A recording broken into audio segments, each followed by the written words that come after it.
Anne Bouillon, bonjour. Vous avez publié aux éditions L'Harmattan dans la collection Ouverture philosophique Gilles Deleuze et Antonin Artaud, sous-titré L'impossibilité de penser. Alors, quel est le projet initial de votre livre? Le projet de mon livre, c'est de témoigner d'une expérience très simple, très quotidienne et banale, qui est celle de l'impossibilité de penser. Alors comme ça peut avoir l'air bizarre et pas quotidien. En réalité, si tout le monde en fait l'expérience, l'impossibilité de penser, ça veut dire que on est bloqué, les mots ne viennent pas. Par exemple, c'est l'angoisse de la copie blanche, voilà, celle de l'expérience de l'étudiant, ou alors pareil, on doit écrire une lettre à quelqu'un qu'on apprécie ou au contraire qu'on n'aime pas. Les mots ne viennent pas, rien ne vient, c'est nul, c'est vide. On ne sait plus ce qu'on voulait dire. Du moins, on en a une idée floue, mais ça reste confus et nébuleux, donc on ne sait pas, l'idée est partie, l'idée a fui. Donc c'est ça l'impossibilité de penser, qui va créer une angoisse, une souffrance qui est comme voilà, une sorte de défaillance du langage. Et bien partant de là, on est mal puisqu'on n'arrive jamais peut-être à être exactement ce qu'on voulait. D'autant que c'est très vexant puisqu'on a l'impression que penser devrait être naturel, inné, couler de source, mais l'expérience quotidienne prouve tout le contraire. Donc ça, c'est vraiment quelque chose qui peut parler à tout le monde. Et justement, Antonin Artaud, c'est celui qui témoigne de ça. Bien sûr, Antonin Artaud était schizophrène, ce qui fait qu'il était sans doute très mobilisé par cette question-là. Mais Artaud n'est pas que schizophrène, il ne s'agit pas de traiter un cas à part. C'est que la schizophrénie d'Artaud va éclairer quelque chose sur la pensée en général, sur la pensée de tout le monde et aussi, bien sûr, la pensée des philosophes. Et alors, du coup, Deleuze, eh bien, parce que Deleuze a particulièrement senti le cri d'Artaud, qui était évidemment le sien aussi, c'est que penser ne fait qu'un avec souffrir. Souffrir que l'idée ait fui, qu'elle soit partie, et que peut-être on n'arrive jamais à la restituer comme on le voudrait. Alors, est-ce que cette expérience de l'impossibilité de penser touche aussi les philosophes? Oui, alors justement, c'est ça qui est tout le problème, c'est que la question d'Artaud dépasse l'individu, la singularité Artaud. C'est qu'en réalité, peut-être que ce qui a mené Platon, Descartes et Kant à la philosophie, c'est la conscience aiguë et douloureuse peut-être de ce problème-là. Platon lutte avec les ombres, il n'arrive pas à penser les ombres, le monde du devenir et les apparences. Il est obligé de se battre contre Héraclite et là, il y a le monde des idées pour justement sortir de l'impasse, de l'impossibilité de penser. Donc le monde des idées. Descartes, eh bien oui, il a une impossibilité de penser aussi, c'est ce qu'il appelle le doute au début des méditations métaphysiques. Il y a bien quelque chose qui se dérobe, il y a un malin génie, d'où après, la première des certitudes, il faut régler le problème pour de bon, pour qu'on puisse se diriger dans la pensée, s'orienter. Le cogito, je pense donc je suis, première des certitudes. Sauf qu'on voit bien quand même dans la vie quotidienne que quand on pense quelque chose, c'est assez rare et comme le dit Deleuze, c'est plutôt une fête. Donc là, on n'est même plus dans la pop philosophie, c'est la boom philosophie. On a une idée, ça n'arrive pas souvent, c'est miraculeux. Et quand aussi, bien sûr, se confronte à ça, quand on nous dit que la chose en soi, on ne l'atteint pas. En gros, ça veut dire qu'on n'est pas du monde des idées, on n'est pas en phase avec les idées et donc on ne peut que être dans une lutte pour en attraper quelque chose, une petite flamme incandescente.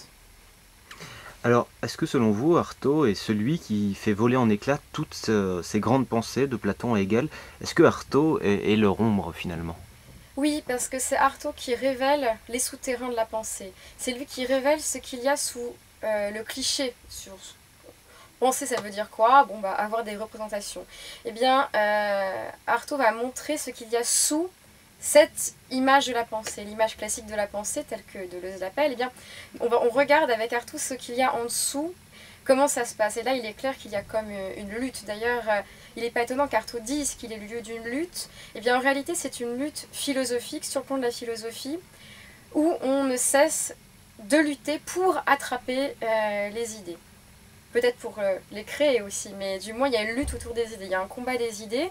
Donc, Artaud est le lieu de cette lutte. Et là, Deleuze reçoit particulièrement le cri d'Artaud.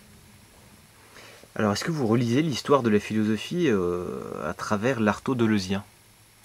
Eh bien justement, c'est un jeu amusant, c'est un présupposé de méthode que j'ai employé qui peut bien sûr faire hurler et déranger, c'est de voir la pensée comme plutôt sur le modèle de l'éternel retour, de manière non pas chronologique, linéaire, mais circulaire. Et donc il est très amusant de faire une lecture de Platon par Artaud, ou une lecture d'Artaud par Platon, ce qui semble impossible, et justement c'est ce que je dis dès le début, on va faire comme si Deleuze avait soufflé des lignes, quelques pages à Platon. Et justement, ça permet d'atteindre autre chose dans ce problème de la pensée, qui est un problème qui se répète, qui se reformule et qui, chaque fois, en fait, peut-être nous laisse un peu bouche bée. Est-ce que vous êtes consciente que votre livre est somme toute assez paradoxal et qu'en continuant le combat pour la pensée d'Artaud et de Deleuze, vous pouvez provoquer la doxa? Oui, évidemment, parce que y a quelque chose de l'ordre eh bien oui, de la remise en question eh bien des clichés, des idées classiques qu'on peut avoir, qui aident à s'orienter, et même dans l'université. Mais après tout, il est possible de voir Artaud, Nietzsche et Spinoza comme très sains d'esprit, et Platon, Descartes et Kant comme les fous. En tout cas, c'est le traitement que Deleuze leur inflige, parce qu'il porte aussi en lui le cri d'Artaud. Et donc on peut dire autre chose. Mais le but, c'est pas de déprimer, de dire qu'on n'arrive pas à penser et qu'on est foutu, c'est pas ça. C'est justement, en fait, de dire que finalement, quand on n'y arrive pas, quand la pensée s'échappe, que tout se dérobe, que le langage est parti, comme dit Artaud, mais en fait, on n'est pas seul. C'est-à-dire que sans doute tous, on en est là, et je crois que c'est quand même assez rassurant de voir qu'on n'est pas tout seul dans cet effort de la pensée. Alors est-ce que selon vous, le problème d'Artaud est universel? Oui, bien sûr, on est tous face à cet effondrement de la pensée. Il est certain que l'expérience, la vie d'Artaud, les mots d'Artaud, les poèmes d'Artaud, son théâtre aussi, témoignent d'un problème universel. Et c'est pour ça que j'ai traité Deleuze et Artaud, parce que peut-être que Deleuze lui rend cette universalité. C'est que on ne peut pas faire autrement qu'être confronté à ce problème-là, qu'on fasse de la philosophie ou non. Et c'est pour ça que ce livre s'adresse aussi aux non-philosophes. Alors le sacré est-il l'aboutissement de la quête, comme le laisse entendre votre conclusion? Oui, bien sûr, parce que finalement, le sacré, peut-être que c'est les idées, peut-être que c'est la chose en soi, peut-être que c'est Dieu, après tout, voilà. Toujours est-il que le sacré, quoi qu'il en soit, c'est la conscience d'une séparation. Et nous, on se vit comme séparés de quelque chose. En tout cas, on a conscience de cette séparation des idées, de la chose en soi, de Dieu, du divin, de l'infini. Et en fait, eh bien, la séparation, c'est quoi? C'est la fêlure, c'est la schise, c'est la schizophrénie. En fait, on va de la schizophrénie au sacré. Et là, c'est un mouvement de pensée qui, à mon sens, est universel.